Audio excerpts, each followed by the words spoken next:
হুম, সামনে একটা স্পেশাল দিন আছে যার কারণে এত কিছু করতেছি। এই তো দেখেন সকাল থেকে আমি আর আম্মু শুরু করেছি। শোকেস থেকে সব কিছু নামিয়ে ফেলেছি। গ্লাস, কাপ পিরিচ যা ছিল সব কিছুই নামিয়ে ফেলেছি। এখানে আমি সব ধুয়ে রেখে দিয়েছি। এই যে গ্লাসগুলো ধুয়ে এখন পানি ঝরতে রেখে দিয়েছি একটা চাদরের উপর। তার পাশে আবার বাটি, প্লেট মানে সব কিছুই আছে। তো এগুলো করতে করতে তো আজকে আমাদের অর্ধেক বেলায় চলে যাবে। আর এই দিক দিয়ে দিনটাও অনেকটা সুন্দর হয়ে গেছে, মানে হচ্ছে বৃষ্টি আসার আগ মুহূর্ত আর কি। একটু পরে মনে হয় ঝুম বৃষ্টি শুরু হয়ে যাবে, কারণ আকাশ অনেক মেঘলা। এদিক দিয়ে আমি একটু বাইরে হাত দিয়ে ভিডিও করতেছিলাম, তার সাথেই দেখি ফোঁটা ফোঁটা বৃষ্টিও পড়া শুরু করে দিয়েছে। এক হিসেবে কিন্তু ভালোই লাগে বাহিরে মেঘলা দিন আর ঘরে বসে বসে কাজ করতেছি আমি আর আম্মু, তাও আবার স্পেশাল দিনের জন্য। যাই হোক, এই তো আমি পুরো ক্লিপ তো আর নেইনি, গোছানোর পরে আমি এই তো এখন দেখাচ্ছি আমি কিভাবে গোছাইছি। তো আমাদের ঘরে তেমন জিনিস নাই, বাট যতটুকু আছে ততটুকুই আমাদের লাগে না। তবুও আল্লাহ যা দিয়েছে তাতেই আলহামদুলিল্লাহ আলহামদুলিল্লাহ আলহামদুলিল্লাহ।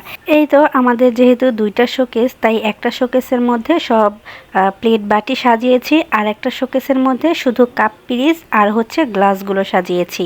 তো আমার এই গোছানোগুলো কেমন হয়েছে অবশ্যই কিন্তু কমেন্ট করে বলবেন। তো ও আমার কাছে কেমন যেন উল্টাপাল্টা লাগতেছে, ভাবতেছি আর একটু বের করে একটু ভালো করে সাজাবো। আর এখন অনলাইনে কত সুন্দর সুন্দর কাপ পিরিচ বের হয়েছে, ভাবতেছি কিছু কেনাকাটাও করব। কারণ আমার এখন অনেক অনেক জিনিস আছে যেগুলো পছন্দ হয়েছে অনেক বেশি। যাই হোক, তো বিকেলে ফোন ঘাঁটতে ঘাঁটতে হঠাৎ চোখে পড়লো একটা আপুর ভিডিও, আর সেই ভিডিওতে আপু খুব সুন্দর করে চিতই পিঠা বানিয়েছিল আর তার সাথে গুড় চুলায় দিয়ে একদম পাতলা করে নিয়েছিল। আমার তো দেখে অনেক বেশি খেতে ইচ্ছা করছিল, তাই সাথে সাথে আমি আম্মুকে বললাম আর সন্ধ্যায় এই বানানো শুরু করে দিলাম। তো প্রথমে চুলায় বসিয়ে দিলাম গুড়। এই গুড়ে আমি সামান্য পরিমাণে পানি দিয়ে এবার এটাকে একদম পাতলা করে নেব।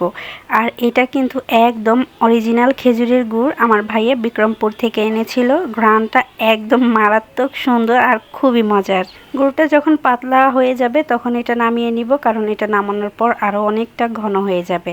তারপর এই তো ছোট একটা কড়াই বসিয়ে দিলাম, যেই কড়াইয়ে আমি চিতই পিঠাগুলো তৈরি করব। আর এটাই কিন্তু আমার হাতের প্রথম চিতই পিঠা, আমি প্রথমে বানাচ্ছি।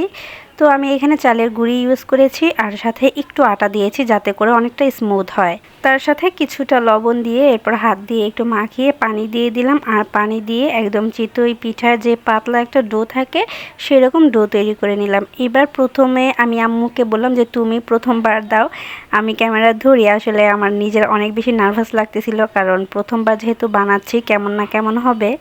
তো আম্মু দিয়েছিল, মাশাল্লাহ অনেকটা পারফেক্ট হয়েছে আর একদম স্মুথ হয়েছে পিঠাগুলো।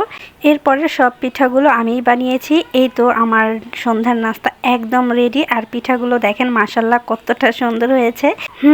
আর বেশি দেখানো যাবে না, তা না হলে আমার খাওয়া দেখে তো আপনাদেরও খেতে ইচ্ছে করবে। তো পিঠা বানানোটা কেমন হয়েছে অবশ্যই কিন্তু বলবেন, সেই সাথে আমার ফুল ভিডিওটাও কেমন হয়েছে অবশ্যই কমেন্ট করে যাবেন। তো আজকের ভিডিওটা এখানেই শেষ করছি। সবাই ভালো থাকবেন, সুস্থ থাকবেন, আল্লাহ হাফেজ।